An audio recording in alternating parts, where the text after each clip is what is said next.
Hello, all you beautiful people, and welcome to what's sure to be the best episode of the Titanium Practice Podcast. I am your host and personal freedom coach, Dr. Stephen Freeman. How y'all doing today? Hopefully you are crushing it at your office, crushing it in life. Maybe that's way more important. Hope you're out there crushing it in life rather than simply focusing on the office all the time. So today, what I was thinking we were going to talk about are thinking long-term about where you want to be with your practice.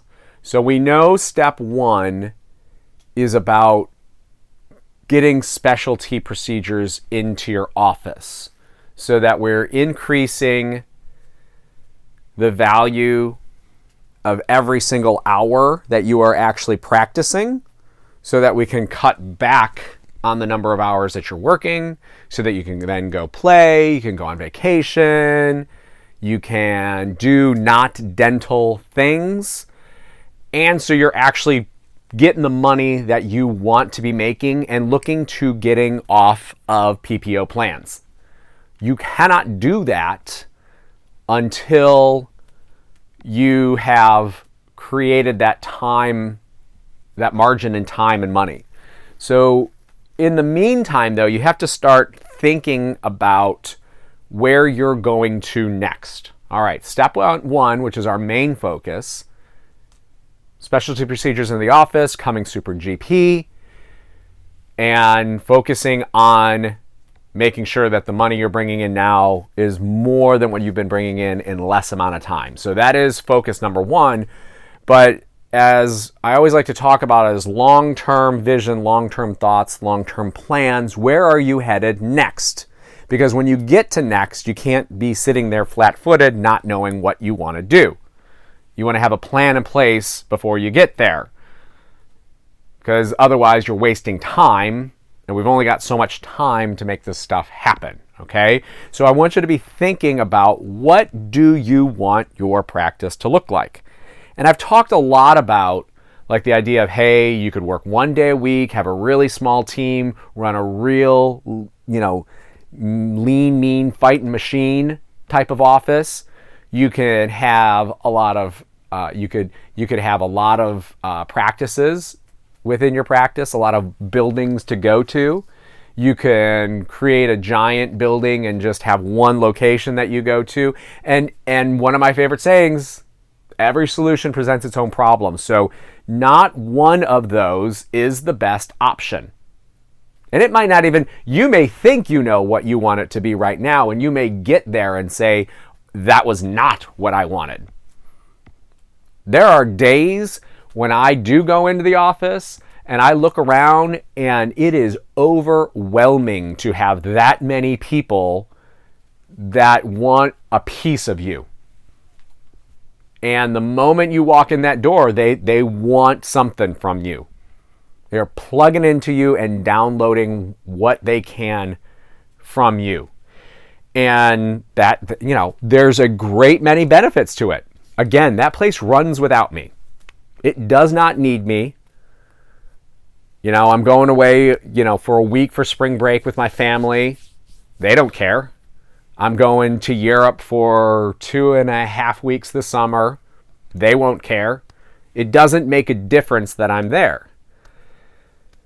But there starts to become some issues that come with that, obviously, of having that big of a team. There are still, there are different headaches then when I had a very lean, like I said, lean, mean, fight machine team where we were dentaling a day a week. And all I was really doing was specialty procedures. That was it. That was all I was doing. We had the couch. We had I had a team of 3. They fit on a couch. And they were all some of my favorite people in the world. They didn't really give me any headaches. Really, the only headaches I had was actually practicing dentistry. There's always bumps in the road. Whenever you're treating patients, things are going to go awry. And, people are, either going to have not the outcome you were hoping for them to have, or they're going to get pissed off even when you did get the outcome you were hoping to have. You know what it is. You deal with it every day. You know exactly what I'm talking about. So even with the lean team, there's still issues. But, even at a day a week, the office still needed me to be doing the work. It didn't function without me. It was totally dependent upon me. And I am not a humble person at all, but I didn't want the practice to be about me. That's not what I wanted. Like, I did the whole thing. I wrote, I've written 3 books now. I talked about how I was on TV. I was the face of the practice. They were all coming to see me. If they didn't see Dr. Freeman, then they all got, mad. They didn't want to see anybody else. And like, I did not want that. I didn't want it to be all about me. So, and this podcast, this podcast is not about me, or the whole Titanium Practice podcast is not about me. It is about you and how you can get to where you want to be. I've just done it, and it's tough to maybe get to the next step if you've never been to that next step. And so then that requires then someone like me's help to help guide you on that path. So this isn't about just me wanting to talk and hear my voice, even though I said one of my favorite things is hearing the sound of my voice. And the only thing that I like better than that, I think, is hearing my words come out of somebody else's mouth, like one of my employees or hearing my kids. So yes, I won't shy away from that part of it, but I will say that this is not about me. This is about your journey and what you need to do.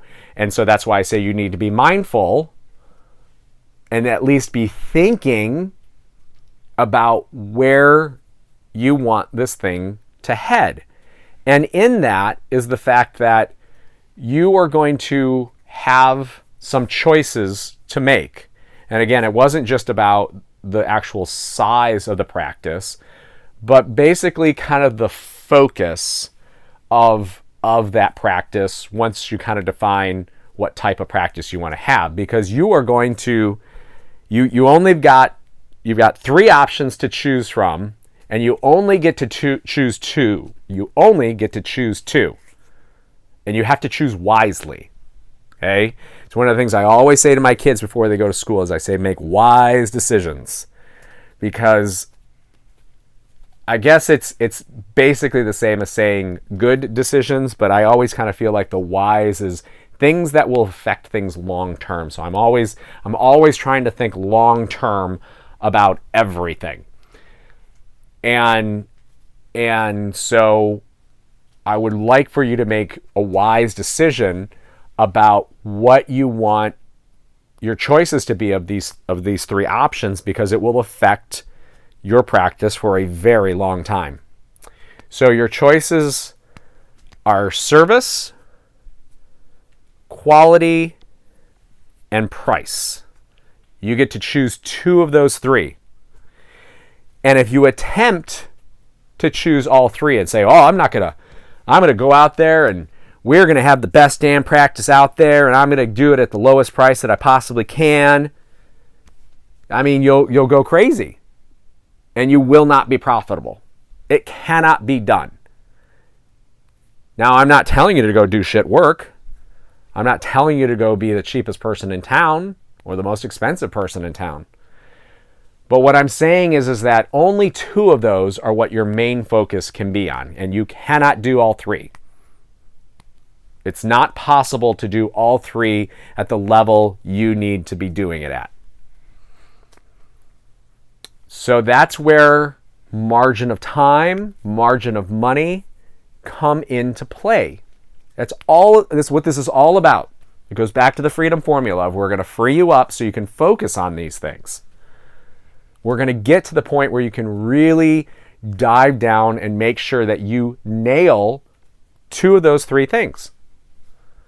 I have no problems playing the volume game and saying, let's do this at let's just cram the practice full of people because we're going to charge the least amount.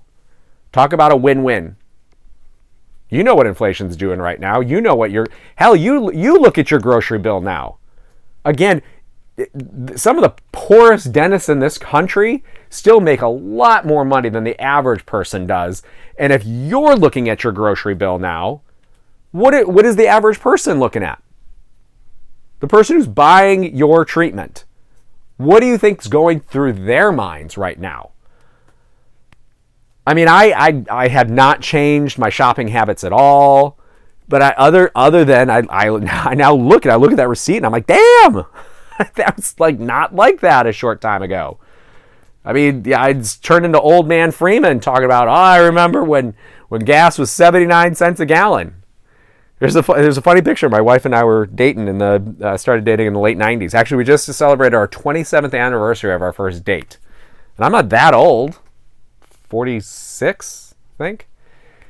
And it was just a random picture. We weren't taking a picture of the gasoline sign, but there's the sign that displays the price of gas over our shoulder. And you can see it says 79 cents a gallon.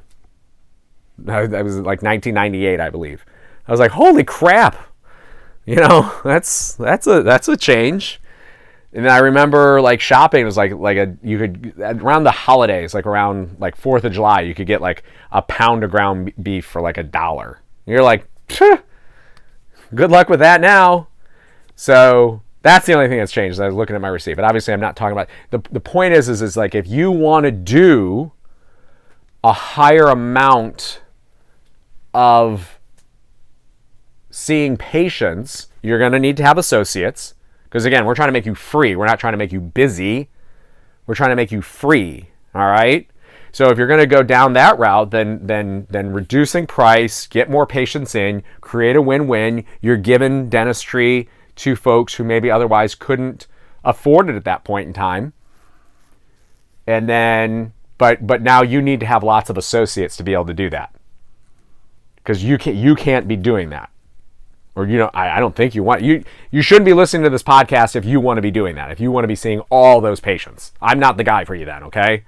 There's plenty of other folks out there who will want to double your production for the sake of doubling production and not thinking about other things, like time. I'm here for your freedom. That's what I'm here for. And so that is an option, though, of just reduce the price. You'll see more people. It'll be great. Okay? But you're going to have associates then. And then you're going to have a big team supporting all those associates. And you just need to be prepared for that. That's all. You just need to be thinking about that. There's nothing wrong with that. The flip side of it is you're going to be talking about price, and you're going to say, well, hell, I'm going to have a really expensive practice. And that will drive your practice the exact opposite way of where you're not going to be seeing many people. Now you can use price as a strategy to, again, get a little bit more freedom for yourself. Because you're not going to be doing as much work then. You're the most expensive person in town, you're going to be doing less dentistry, almost assuredly, unless you got a hell of a marketing system in place. You can do it, and let people do it all over the place. That's fine, but you better really have the time to put it into it then. That is when you get into, hey, I'm going to go buy some, create some books, become the authority on stuff. That's when I'm going to get out there and really, build rapport with the community to be able to have a higher price then. So you need to be thinking about what kind of price do you want to be charging. There is a whole lot more work. That's why you see discounts all over the place, because it's easier to reduce the price in the short term. It's always easier to reduce the price in the short term. And there's going to be work either way, because you got to put up with associates and all the support staff that goes along with them then too. That's a lot of work. You don't think about that initially, but it's still easier to slap a cheap price tag on something and get more people to come on in. There's no two ways about it. It is just easier to do it that way, but ultimately then you end up having other things on the back end of it that you need to take care of, like a bigger team. Flip side is there's a lot of work. You raise your prices, and all of a sudden now you got to get out there and you need to become an authority on implants, the authority on braces, the authority on root canals, the authority on crowns. You could become the authority on crowns. You charge $3,000 for a crown that you can deliver in one day. That could get you to freedom. But, good luck doing that today. That's fine. You can get there. You can do it. You turn that into a specialty procedure. But I'm not, when I say don't do another crown, I'm talking about don't do it at another PPO fee. That is not the answer. That is not what we're talking about. So that's one of them, price. Service.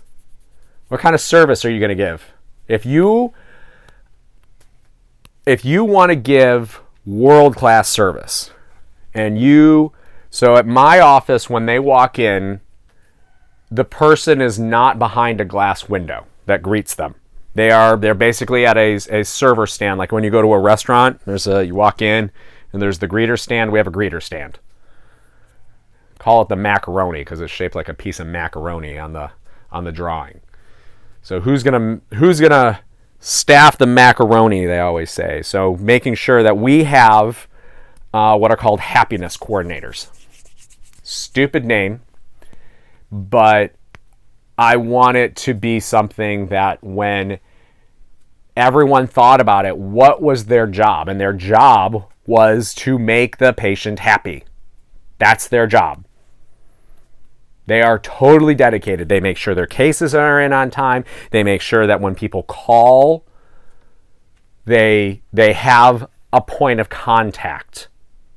Who are they calling? But again, I've got a bigger practice. So like if you've got a smaller practice and there's only 5 people and there's only like Betty at the front desk to begin with, some of these things you can't do. But I'm just saying is like in my office with as big as it is, you could have like 7, 8 different people answer the phone. And so there's no person that maybe they can make a connection with to resolve an issue. And I don't want there to be issues. A lot of times when people get pissed off about something, they just want to be heard. And I'm sure you've heard that before, but at the same time, they just want to be heard. So if I've got a person to address that and who has been given my full faith and backing to go into it and make sure that that person is happy, great. Have a happy patient. You want to talk about retention? There's some retention for you. Think about all your medical providers right now. Think about all of them right now. Think about and for that matter, think about any place you buy from. Any place you buy from right now. Do you have a person, and I'm not talking about a customer service department, I'm talking about a person that you can call to get help from, to have a question answered, to voice a concern, to praise your team? You'd be amazed how many of them get calls to say, hey, I just wanted to let you know that Shannon did a great job today. She did a great job and I was very happy with it. I mean, for the longest time before we ever instituted the happiness coordinators, all we got were complaints. Like if you get a phone call for someone to say something, it was a complaint. Like, beyond like there's, the billing, that just like if you're going to get a call, no one ever called to say, hey, Shannon did great today. You don't get those. So then we institute this, and all of a sudden, the happiness coordinator is getting calls to say, hey, thank you for blah, blah, blah, blah, blah, blah. Because you guys are doing a great job. You are. I'm sure you're doing a great job. Your patients love you, but people don't like to go out of their way to tell you you're doing a great job. If they're pissed, they will climb a mountain to tell you that they're pissed.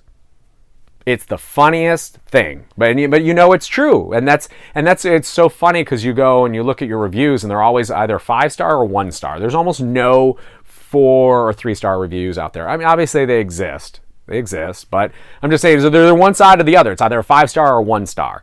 And man, when someone's pissed, woo! We got one guy. It's kind of funny. So I got a guy who likes to, I can't remember if it's updating or he just posts a new one, but he got so mad, and he was in the wrong. It is funny because he is in the wrong and he has no idea that he actually is in the wrong, but I think we all believe that everyone's always in the wrong. This guy totally was in the wrong. He is so angry about a $23 bill that he got, and he got that bill 8 years ago, and every year on the anniversary, I can't tell if there's just a way to update your review on Google, or he just posts a new one to let us know and to let everybody know that he's mad about the $23 bill, which, by the way, we wrote off. So like he never even got charged the $23, even though he should have been. And I just remember at the time, like I remember it. It's something that sticks out. You're like, how can someone be so irate about $23 and yet there it is? So it just makes me laugh. And actually now it's almost worth it because it's such a much better story than guy paying me $23. Like that's not a story, but guy getting angry enough about $23 to waste his time to bitch about it once a year, I think is pretty great. That's well worth $23 right there in my book. So service. How big of a people person are you? Or are you willing to hire people who are people pleasers? Okay, because they're out there. There's people who love it. One of my hygienists, if she wasn't a hygienist, I'd make her one of the happiness coordinators because you can hear her laugh and hear her talk all over the building. The building's 12,000 square feet, and you can hear her from almost anywhere. And it's always funny because she comes in and we discuss the 3-minute rule of get to know your patient. We always laugh because we'll be like, she knows the patient in the chair, she's wearing blue socks today and she bought her shoes, at Amazon, and her latest shirt she got while she was on vacation. And just knows everything about the person. Everything about the person. And there's people who are out there that enjoy that. And some people don't really give a shit about that stuff. I mean, it's just, I don't care. And so if you're not that person, you can absolutely hire people to make your office that way. You just need to be aware of that. But you need to be thinking about it. You need to be intentional then about having high quality service. Like really high quality service. And in my opinion, those happiness coordinators are the answer to you being fee for service.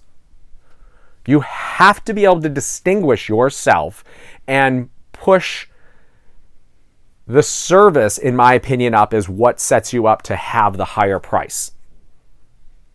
That and the higher price would then be fee for service. Because otherwise, why wouldn't I just get my crown done down the road? That is how you retain patients from dropping PPOs, which you're going to start doing once you're producing more with your fewer, specialty procedures that you're going to be doing. That's how you do it. That's how you retain them. Not everyone's going to leave you. I told you already, they love you. They already like you. That's why they come to you. That's why they come to you, so they love you. You just don't get to hear that. You just hear the bitching and the moaning. So they love you and they want to stay with you, and you have to give them a reason. Give me the value is what they want. And some people are going to leave. They're going to leave totally based on price. When we started dropping PPOs, it was some of it was almost initially scary, but the number of patients who come back to you because the other guy sucks. It's amazing. They don't like them. Or you did such a good job of indoctrinating them into your culture that when they see it differently, when they call on the phone and the person doesn't answer the phone in the same way, or they don't get treated the same way when they come into the office, you being on this, listening to this podcast today shows you are intentional about improving your practice. And there are dentists all around the world right now who are doing nothing about improving their practice. And if you pay attention to it, it's going to improve. It's that simple. It really is. It's like, and I've battled with my weight a lot.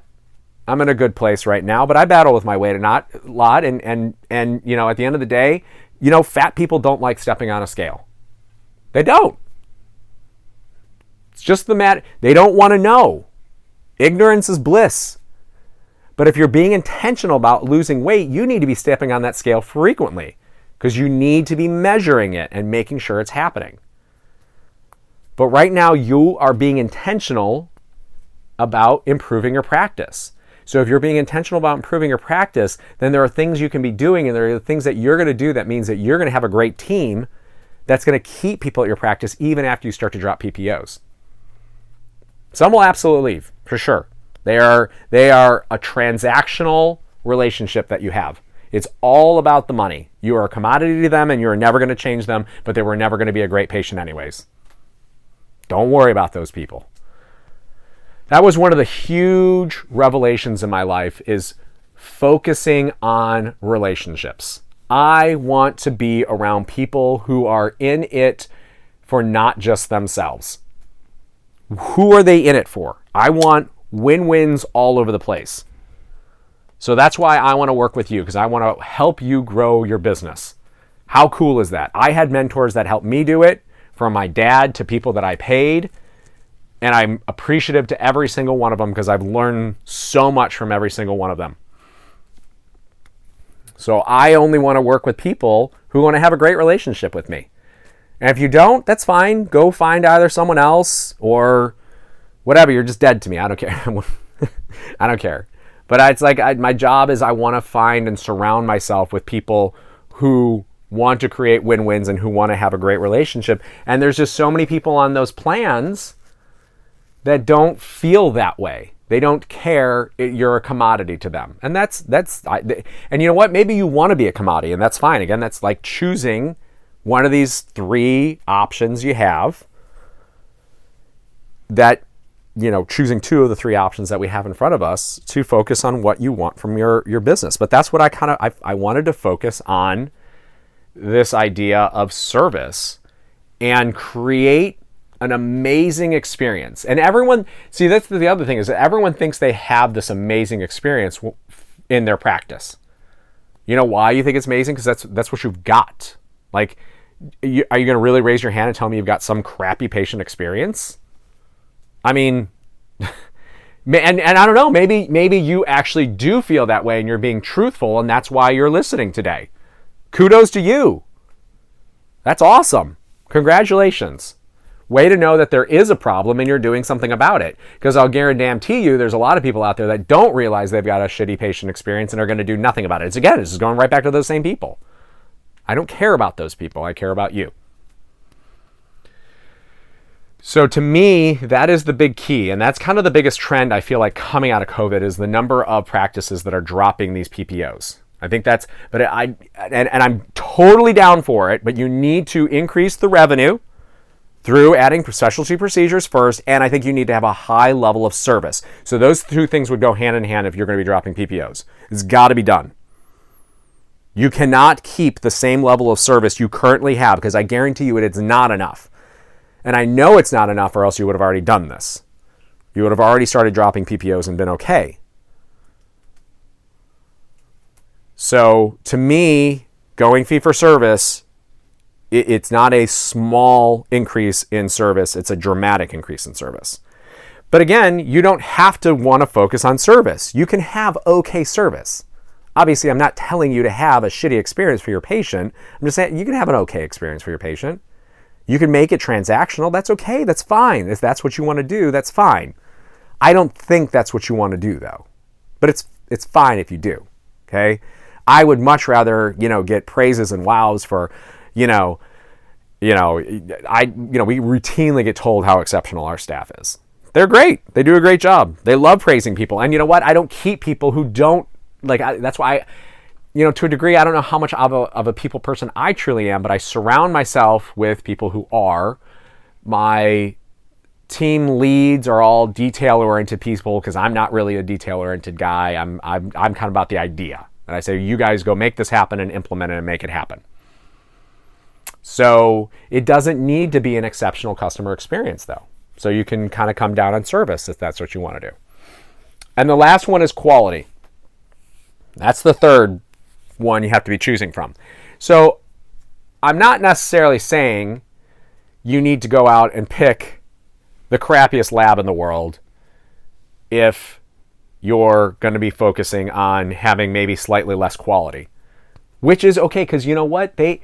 So many of these crowns now, and a lot of you don't even realize it, is when you send it to a lab for them to make something, it's just getting milled off of a machine.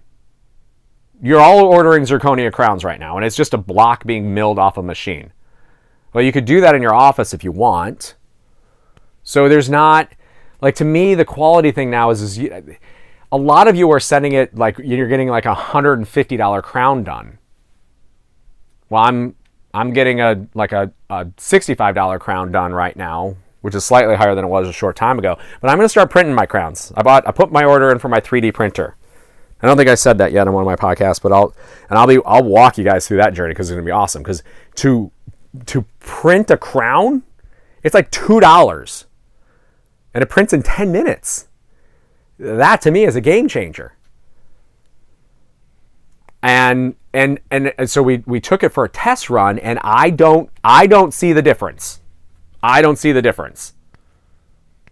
And if something ever goes wrong with that crown, do you know how much it's going to cost to fix it? $2. All right, there's other things involved with it. But like, if your crown breaks 5 years from now, I mean, is there a warranty at all at 5 years? And if you're on PPO plans, they're going to tell you got to fix that. You know what I'd much rather fix is reprint a crown for $2 than to have to pay a lab $65 to do a whole new one all over again. Or damn, $150 or whatever it is that you're paying. So I mean, you can make these decisions. But I mean, there's labs out there. When I do a full mouth case, though, that's different. If I do a full mouth case, though, you know, the lab bill is, you know, like $400 to $500 a unit, depending on, you know, where we are in the mouth and things like that. I mean, it's a totally different concept and ball game and things like that.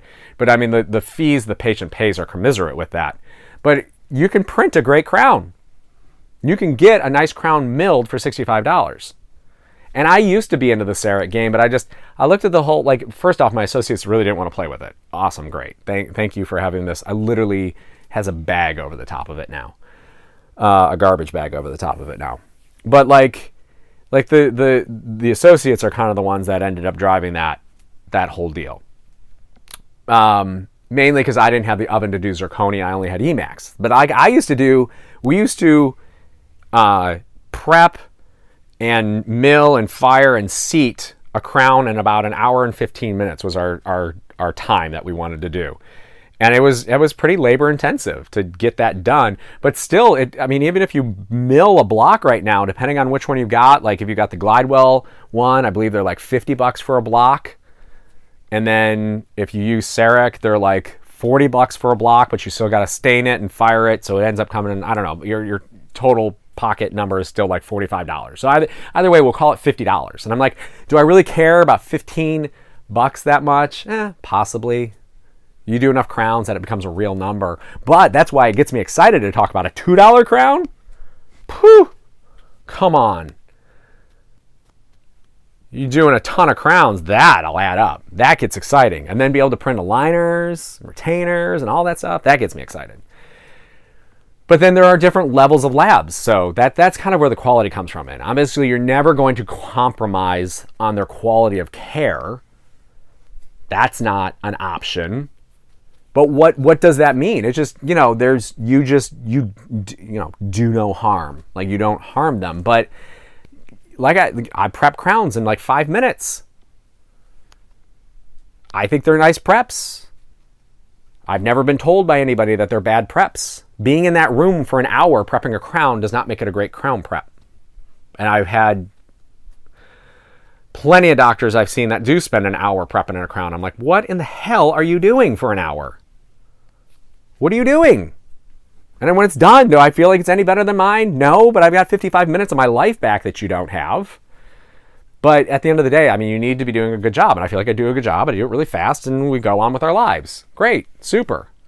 But I think the quality kind of comes much more down to maybe the materials that you have, maybe even thinking about, you know, your facility. What kind of facility are you going to have? You can have a cheap facility that doesn't look like crap. There's so many great materials out there now, like that you can use to make your office look nice. So it doesn't just need to be labs, but also the stuff, the equipment that you're working with. Think about that. I mean, most likely, I've had, some ADEC chairs now for 15 years, and they're working great. They look good, all that stuff. But I mean, you may want to go get something from China for $3,000, and it's going to work for a little bit, and it's probably going to break, and you get it fixed, and it goes back up to working again. Awesome, great, super. So there's different things you can be looking about that fall into that category of quality, but you only get to choose two. Because if you try to do all three, you're going to go out of business or go mad trying. One of the two. It's not worth it. Really hammer home on 2 of those and do a pretty good job on the other one, and you'll have a very successful business. And I'm not here to tell you which ones to choose. I do think that the service one is the most fun. That's where you can have the most fun, in my opinion. And I am all about fun now. I've done enough in my life now that I just want to have fun. That's all I want to do. I have fun talking on this podcast. I hope you guys enjoy it too. But I want to go in, when I go into that office, I want to have fun. I want to goof around. I want to have a good time. So to me, that's where that service part comes from. Okay? So if you want to learn more about that, go to titaniumpractice.com. Make sure you've downloaded the book, Forging Your Freedom. As always, I am dedicated to forging your freedom. So if there's anything I can be doing to help you out, shoot me an email at info@titaniumpractice.com. Head on over to Titanium Practice if you want to get a little more information, like I said. But that is all I've got for you today. Go have an amazing day. Thank you so much for listening. Bye.